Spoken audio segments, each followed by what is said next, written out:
Good morning students, मैं Ravi Bhardwaj science की class में आप सभी का हार्दिक स्वागत करता हूं। दोस्तों, लास्ट वीडियो में हम तंत्रिका तंत्र के बारे में पढ़ रहे थे, जिसमें हमने मस्तिष्क के बारे में कंप्लीट चर्चा कर ली थी। आज हम पढ़ने वाले हैं मेरु रज्जु। तो आज का सबसे पहले हम हेडिंग डालते हैं मेरु रज्जु।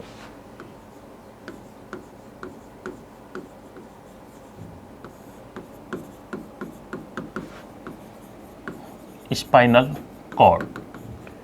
मेरु रज्जु जो है ये केंद्रीय तंत्रिका तंत्र का भाग है।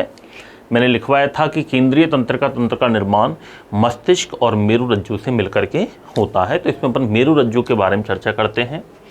मेरु रज्जु जो होता है ये मेडुला ऑब्लिंगेटा का वृद्धि वाला भाग है, जो कि लंबी पतली बेलनाकार संरचना के रूप में पाया जाता है। जो अपन ने ब्रेन का डायग्राम बनाया था उसी का जो लास्ट वाला पार्ट है, जो हमारी जो रीढ़ की हड्डी दिखती है, इसको कहते हैं मेरुदंड, वर्टिबल कॉलम। और मेरुदंड के अंदर रहता है स्पाइनल कॉर्ड, मेरु रज्जु, जो कि इसके समानांतर फैला हुआ रहता है। तो यह है मेडुला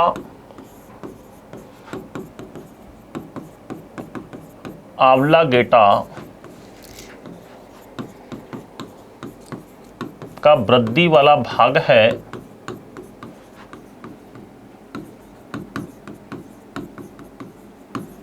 जो कि मेरुदंड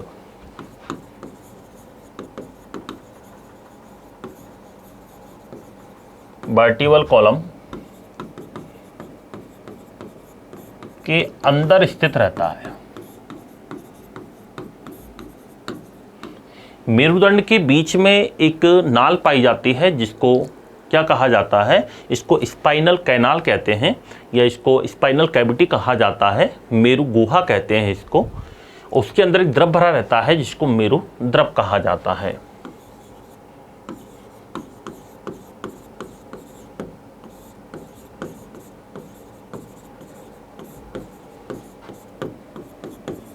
मेरुदंड के भी मध्य में एक नाल उपस्थित होती है,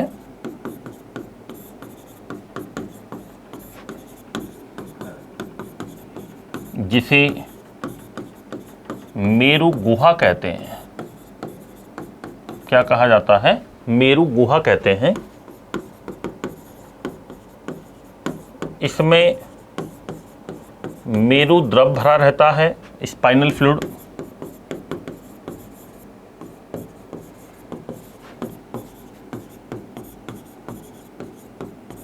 मेरु द्रव भरा रहता है, जो कि मेरु रज्जु की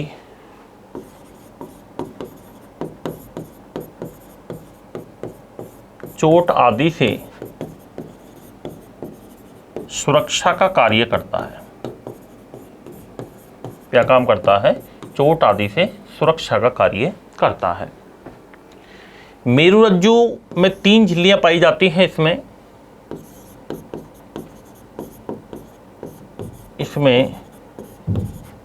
3 झिल्लियां पाई जाती हैं।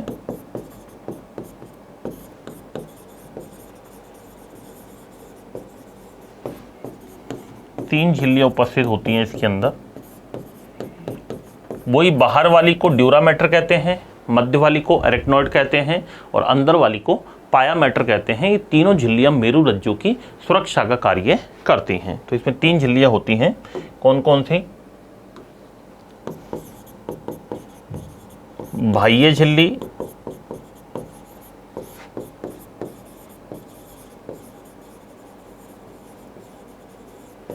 Outer membrane,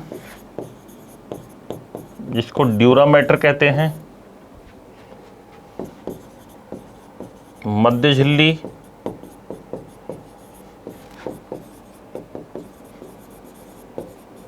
middle membrane,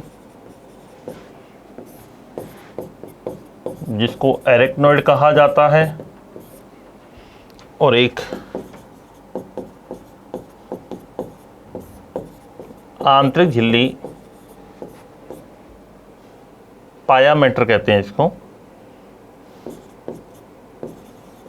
inner membrane, pia mater, और ये तीनों झिल्लियां क्या काम करती हैं? सुरक्षा का कार्य करती है। तीनों झिल्लियां क्या कार्य करती हैं? सुरक्षा का कार्य करती हैं। आगे हम बात करते हैं मेरुरज्जु का जो मुख्य कार्य होता है वो होता है प्रतिवर्ती क्रियाओं का संचालन करना। प्रतिवर्ती क्रियाएं क्या होती हैं?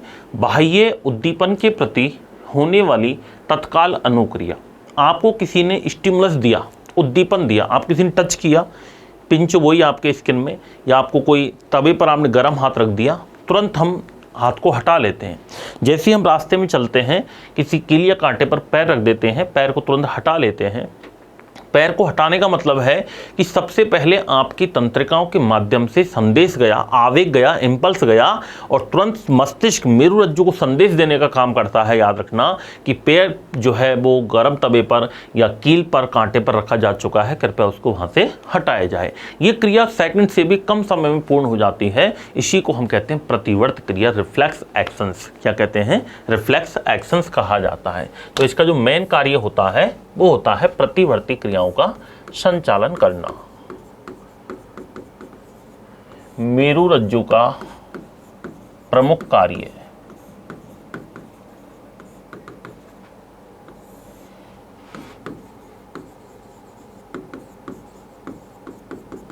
Main function of spinal cord. और मेन फंक्शन क्या है इसका?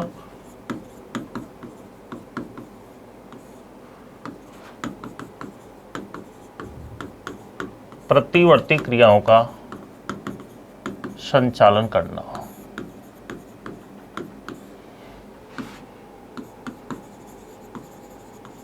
ट्रांसमिशन ऑफ रिफ्लेक्स एक्शंस, प्रतिवर्ती क्रियाओं का संचालन करना। अभी प्रतिवर्ती क्रियाएं क्या होती हैं?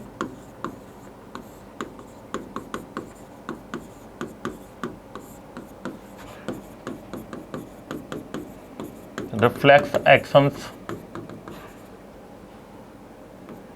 प्रतिवर्ती क्रियाएं क्या होती हैं? प्रतिवर्ती क्रियाओं का मतलब होता है बाह्य उद्दीपनों के प्रति होने वाली तत्काल अनुक्रियाएं। बाह्य उद्दीपनों, आउटर स्टिमुलस के प्रति तत्काल होने वाली अनुक्रियाएं। बाह्य उद्दीपनों के प्रति तत्काल होने वाली अनुक्रियाएं क्या कहलाती हैं? प्रतिवर्त क्रियाएं कहलाती हैं। फॉर एग्जाम्पल, गरम तवे को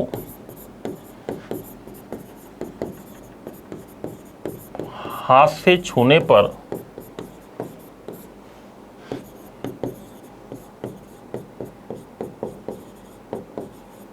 हाथ का तत्काल हटना।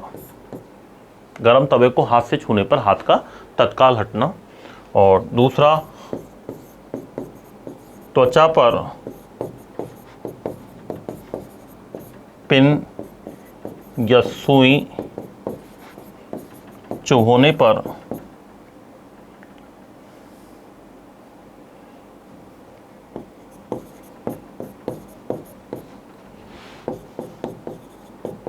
तत्काल प्रतिक्रिया होना,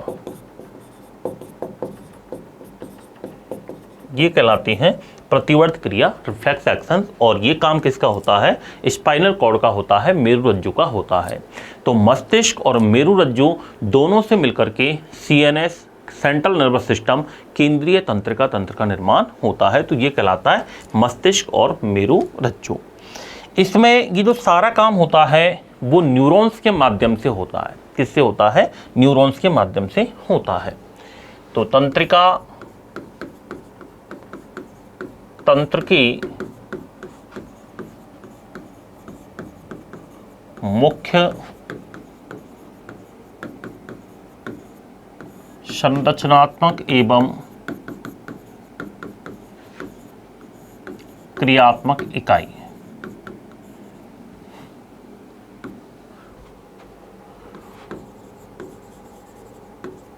main structural and functional unit of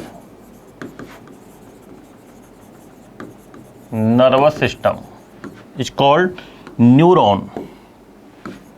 इसको कहते हैं न्यूरॉन, या कहा जाता है स्नायु कोशिका, या कहते हैं तंत्रिका कोशिका। और याद रखना, इस कोशिका में विभाजन की क्षमता नहीं पाई जाती है। न्यूरॉन में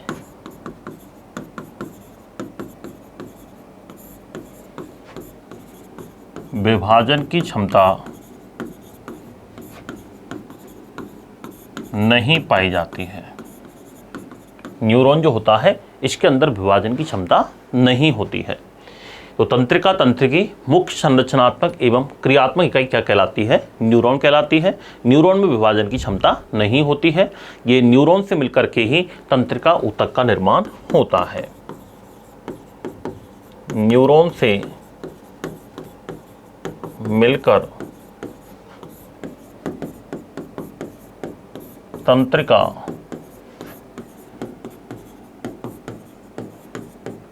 ऊतक का निर्माण होता है। अब हम इसमें तंत्रिका ऊतक की बात कर लेते हैं, न्यूरॉन की स्ट्रक्चर के बारे में बात करते हैं।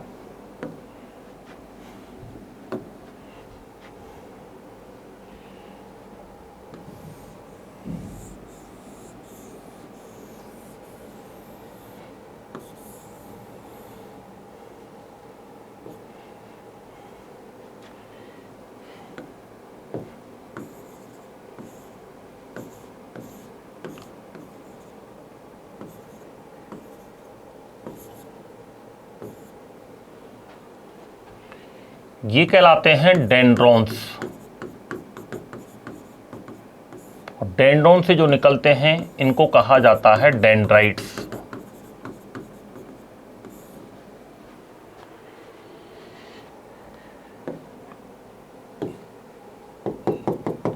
इसका जो मुख्य बॉडी है इसको कहा जाता है साइटोन। ये मुख्य काय कहते हैं इसको, मुख्य भाग है इसका ये। इसके अंदर कुछ कण पाए जाते हैं, ग्रेन्यूल्स होते हैं, जिनको कहा जाता है निसेल्स कण। ये प्रोटीन के कण होते हैं, निसेल्स कण होते हैं। इसमें अंतःप्रदब्बी जालिका वगैरह भी पाई जाती हैं, कुछ ER भी पाई जाती हैं, अंतःप्रदब्बी जालिकाएं होती हैं। इसका ये जो लंबा पतला भाग है इसको कहते हैं एक्सॉन। क्या कहा जाता है? एक्सॉन। सबसे लंबा व पतला भाग है ये, क्रियात्मक भाग होता है एक्सॉन। यहां से एक तरीके से दूसरी कोशिका स्टार्ट हो जाती है। इधर से एक सेल से दूसरे सेल के माध्यम से कुछ विशेष नॉब्स के द्वारा कुछ विशेष प्रकार की स्ट्रक्चर से एक सेल दूसरी सेल से जुड़ी हुई रहती है। याद रखना, इनको कहते हैं सिनेप्टिक बटन। क्या कहते हैं इनको? सिनेप्टिक नॉब्स कहा जाता है, सिनेप्टिक नॉब्स कहते हैं। और दो तंत्रिकाओं के मध्य का जो गैप होता है उसको कहते हैं सिनेप्स। क्या कहा जाता है? सिनेप्स। दो तंत्रिकाओं के या तंत्रिका कोशिकाओं के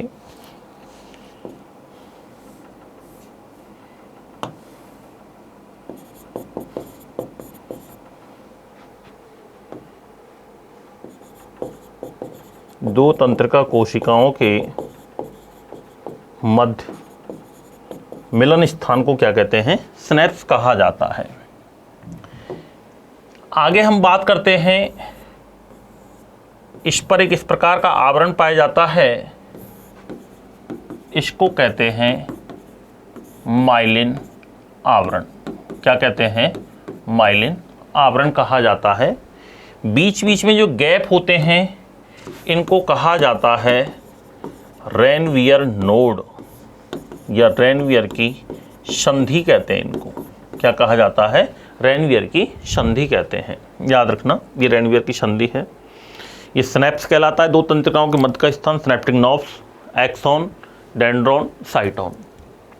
अब मैं इसमें समझाता हूँ कि कैसे काम करती है ये। जैसे आपको किसी ने पिन चुभोई, आपने गर्म तवे पर हाथ रखा सबसे पहले, तो यहाँ की तंत्रिकाओं के द्वारा आवेग जाता है, इम्पल्स जाता है, याद रखना। और आवेग जाएगा सबसे पहले डेंड्रॉन्स के माध्यम से। किसके माध्यम जाएगा, डेंड्रॉन्स के माध्यम जाएगा। ये स्ट्रक्चर है अपना तंत्रिका कोशिका, जिसको न्यूरॉन कहते हैं। क्या कहते हैं, न्यूरॉन कहते हैं, या इसको नर्व सेल कहते हैं। क्या कहते हैं, नर्व सेल कहा जाता है। सबसे पहले आवेग जाएगा अपना डेंड्रॉन्स को, पिंच वही डेंड्रॉन्स को आवेग गया त्वचा से। डेंड्रॉन्स आवेग को ले जाएगा साइटोन में। कहाँ ले जाएगा, साइटोन में। साइटोन इसका मुख्य कार्य है, किसी भी कोशिका के अंदर भरा हुआ द्रव कोशिका द्रव्य कहलाता है, साइटोप्लाज्म कहलाता है। और तंत्रिका कोशिका के सापेक्ष में इसे क्या कहेंगे, साइटोन कहेंगे। क्या कहेंगे, साइटोन। यहाँ पर कुछ निसल्स कण पाए जाते हैं, अंतःप्रदप बीज जालिकाएं पाई जाती हैं। यहाँ से फिर यह आवेग जाएगा साइटोन से, कहाँ जाएगा, एक्सॉन। तो एक क्रम आपको याद रखना है, तंत्रिका आवेग का क्रम। सबसे पहले डेंड्रॉन, डेंड्रॉन से साइटोन, साइटोन से एक्सॉन, साइटोन से कहाँ जाएगा, एक्सॉन। यहाँ से ये दूसरी सेल स्टार्ट हो चुकी है। एक सेल दूसरी सेल से एक विशेष प्रकार के बटन नुमा संरचनाओं से जुड़ी रहती है, जिनको क्या कहते हैं, सिनेप्टिक नॉब्स कहते हैं। क्या कहते हैं, सिनेप्टिक नॉब्स कहते हैं, सिनेप्टिक बटन कहते हैं। और दो तंत्रिकाओं के मध्य का गैप, यानी इसके डेंड्रॉन्स, इस वाली जो तंत्रिका है, इसका जो एक्सॉन वाला पार्ट है, दूसरी वाली तंत्रिका के डेंड्रॉन से जिस भाग के द्वारा जुड़ा रहता है, उस मध्य के स्थान को क्या कहते हैं, स्नैप्स कहा जाता है। क्या कहा जाता है, स्नैप्स कहा जाता है। तो तंत्रिका कोशिका का डायग्राम है। इस प्रकार तंत्रिका तंत्र के माध्यम से, न्यूरॉन्स के माध्यम से आवेगों का क्या होता है, परिवहन होता है, ट्रांसमिशन, कंडक्शन होता है। तो इसमें तंत्रिका आवेग का यदि आपसे क्रम पूछे,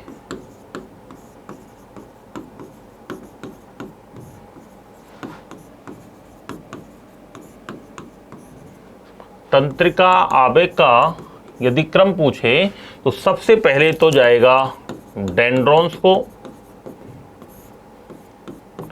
डेंड्रॉन से जाएगा साइटोन को, और साइटोन जाता है एक्सॉन को। ये क्रम याद रखना, आपको याद रखना है। ये तंत्रिका आवेग का क्या है, क्रम है। तो ये तंत्रिका ऊतक भी कहलाता है। हमारे जैसे ऊतक वाला चैप्टर आता है जिसमें तंत्रिका ऊतक भी एक भाग होता है, तो तंत्रिका ऊतक में आपको यही चीज़ें आपको याद रखनी है, इम्पोर्टेंट है। तो ये वाली बात तो हुई हमारी केंद्रीय तंत्रिका तंत्र, मस्तिष्क और मेरुरज्जु। इसमें कुछ 3 पॉइंट अपन को महत्वपूर्ण नोट लगा के नोट करने हैं। एक तो आता है EEG, जिसका पूरा नाम है इलेक्ट्रो एन्सेफेलोग्राफी।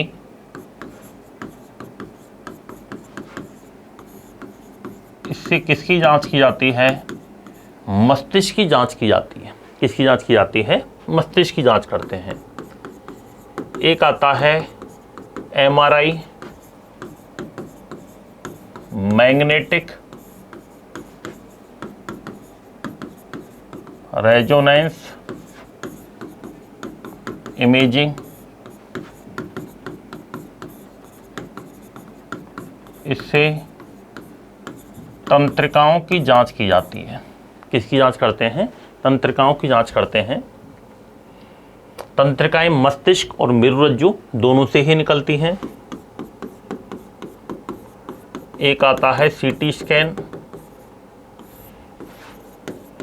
इसका पूरा नाम आपको याद रखना है computerised tomography. CT scan brain की भी होती है और अन्य अंगों की भी होती है।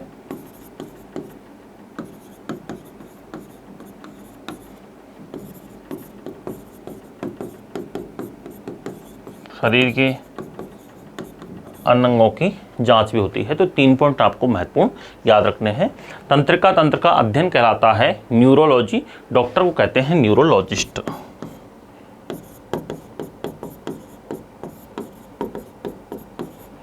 तंत्रिका तंत्र का अध्ययन न्यूरोलॉजी, और इसका जो चिकित्सक होता है उसको कहते हैं न्यूरोलॉजिस्ट। न्यूरोलॉजिस्ट कहते हैं। तो यह आपका केंद्रीय तंत्रिका तंत्र हो गया।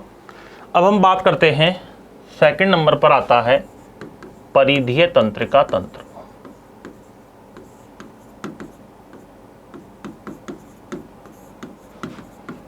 परिधीय तंत्रिका तंत्र, पेरिफेरल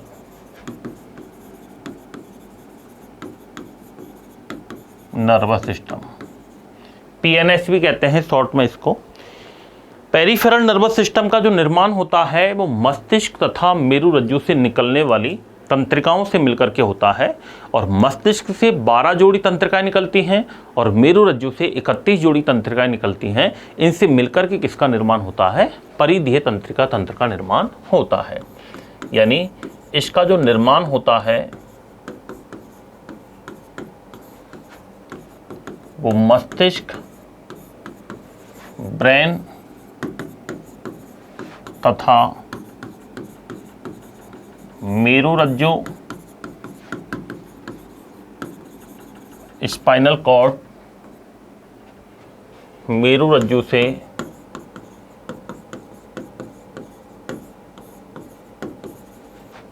निकलने वाली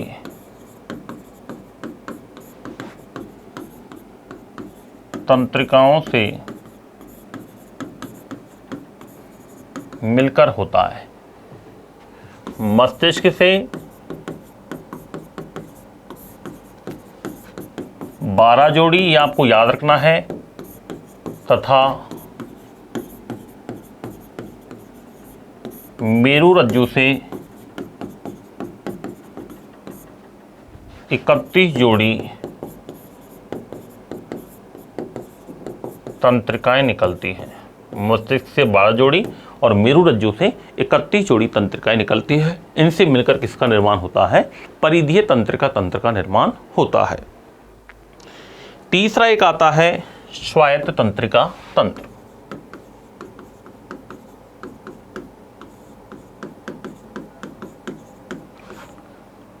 स्वायत्त तंत्रिका तंत्र, ऑटोनॉमस नर्वस सिस्टम।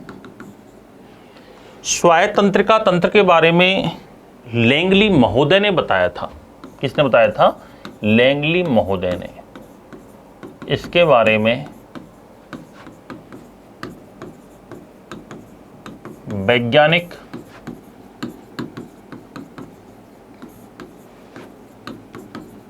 लैंगली महोदय ने बताया था। किसने बताया था? वैज्ञानिक लैंगली महोदय ने बताया था। यह 2 प्रकार का होता है। एक तो होता है अनुकंपी तंत्रिका तंत्र, सिंपैथेटिक नर्वस सिस्टम, और एक होता है पैरासिम्पैथेटिक नर्वस सिस्टम। तो इस स्वायत्त तंत्रिका तंत्र 2 टाइप का होता है। पहला अनुकंपी तंत्रिका तंत्र, दूसरा प्राणुकंपी तंत्रिका तंत्र। अनुकंपी तंत्रिका तंत्र, सिंपैथेटिक नर्वस सिस्टम, और एक होता है प्राणुकंपी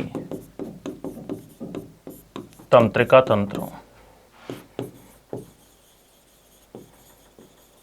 पैरासिम्पैथेटिक नर्वस सिस्टम। 2 टाइप का हुआ है ये। तो सबसे पहला अनुकंपी, प्राणुकंपी, इन दोनों के बीच में अपन डिफरेंस लिख लेते हैं। कौन सा काम अनुकंपी करेगा, कौन सा प्राणुकंपी करेगा? तो अनुकंपी तंत्रिका तंत्र,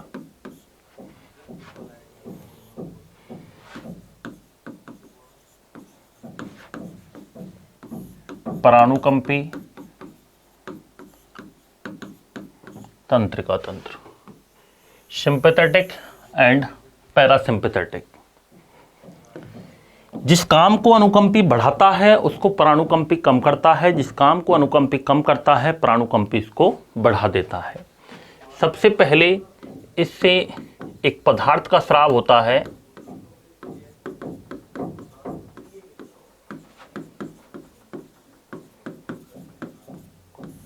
एसिटाइल कोलिन प्लस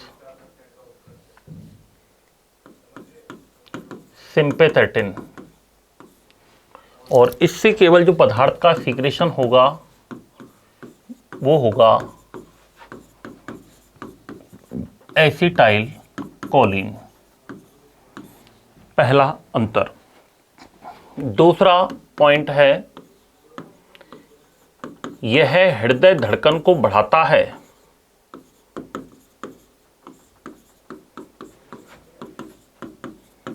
हृदय धड़कन को बढ़ाता है और यह हृदय धड़कन को कम करता है।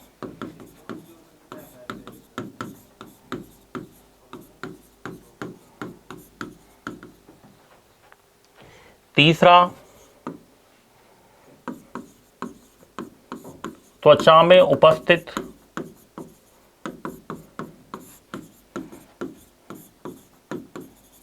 रक्त वाहिनियों को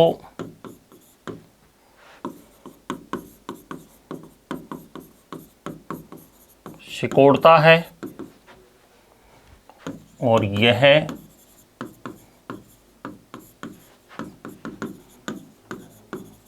त्वचा में उपस्थित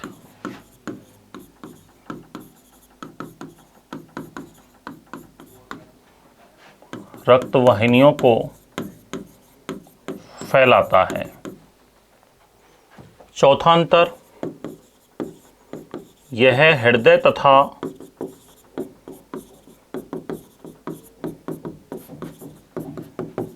फेफड़ों में उपस्थित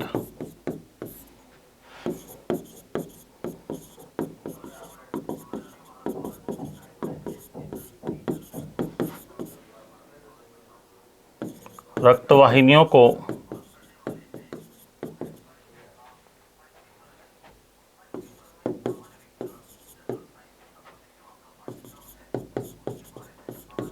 यह हृदय तथा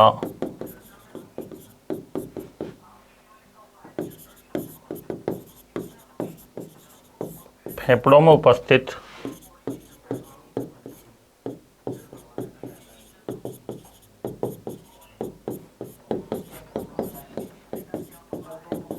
रक्त वाहिनियों को सिकोड़ता है। नेक्स्ट डिफरेंस, पांचवा कार्य क्या करता है? यह शरीर में आरबीसी निर्माण को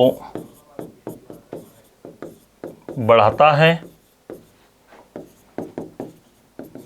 और यह शरीर में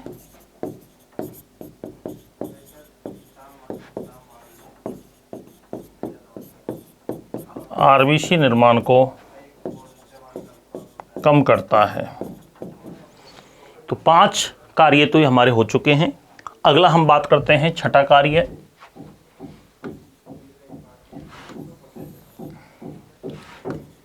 यह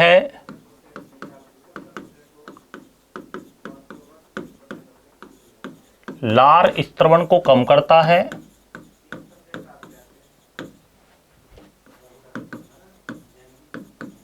यह लार स्त्रवण सलाइवा सीक्रेशन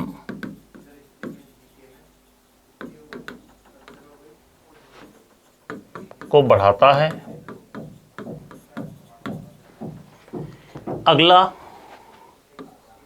यह पसीने के स्राव को बढ़ाता है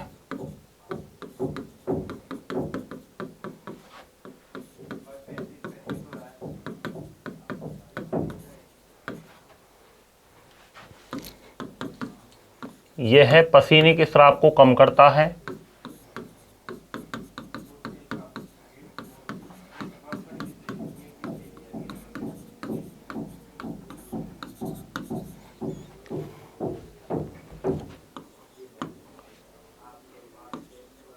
यह एड्रेनलिन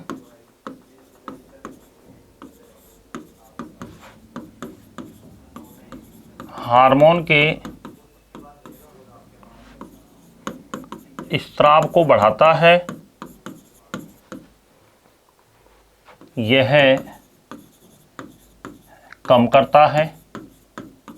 ये डिफरेंस हमें करने, जैसे आपको डर लगा, डर लगते ही आपकी एड्रिनल ग्रंथि सक्रिय हो गई, हार्मोन्स का सीक्रेशन कर दिया, तो ये तो एड्रेनलिन हार्मोन के सीक्रेशन को बढ़ाता है, इंक्रीज करता है, फिर बाद में धीरे धीरे क्या करेगा, उसको डिक्रीज करेगा। ये जो होगा वो याद रखना, ये डर, क्रोध, गुस्सा आदि के समय प्रभावित होता है। यह डर, क्रोध, गुस्सा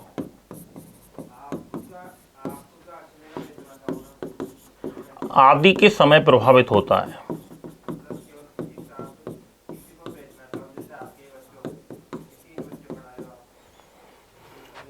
और यह है खुशी, हर्षोल्लास आदि के समय प्रभावित होता है।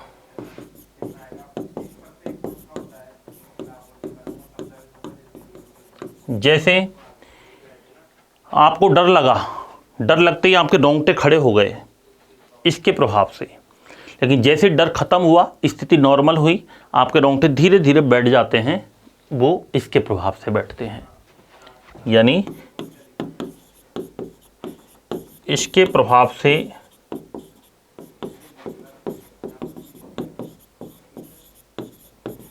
शरीर के रोंगटे खड़े हो जाते हैं।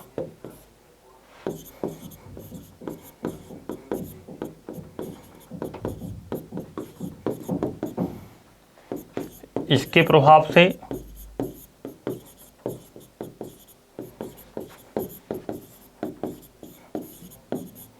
शरीर के रोम या रोंगटे पुनः सामान्य स्थिति में आ जाते हैं।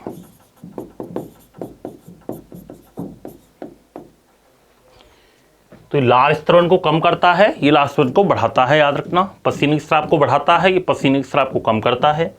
एड्रेनलिन हार्मोन की सीक्रेशन को बढ़ाता है, ये कम करता है।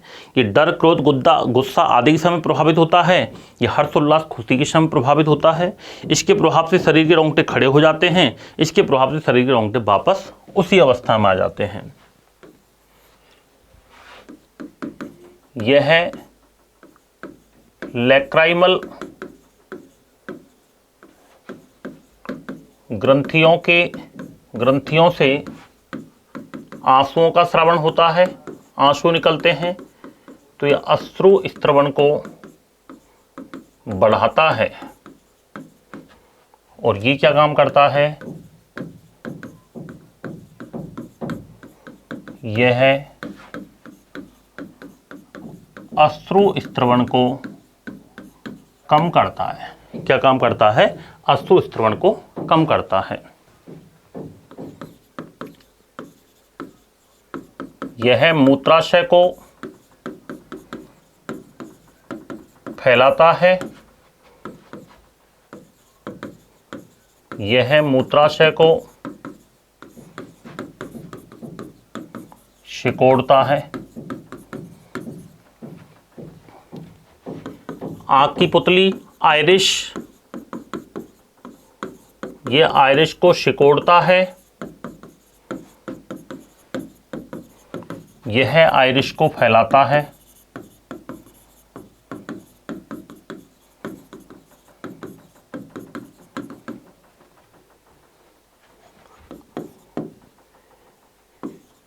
यह नासा छिद्रों को फैलाता है।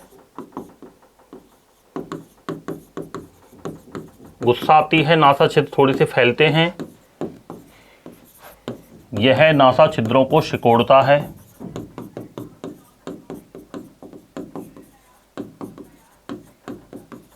तो ये सभी क्या है दोस्तों, इसमें डिफरेंस है, यानी एक तरीके से काम करते हैं। जब अनुकंपी जिस काम को करता है बढ़ाता है, प्राणुकंपी उसको कम कर देता है, अनुकंपी जिसको कम करता है प्राणुकंपी उसको बढ़ा देता है।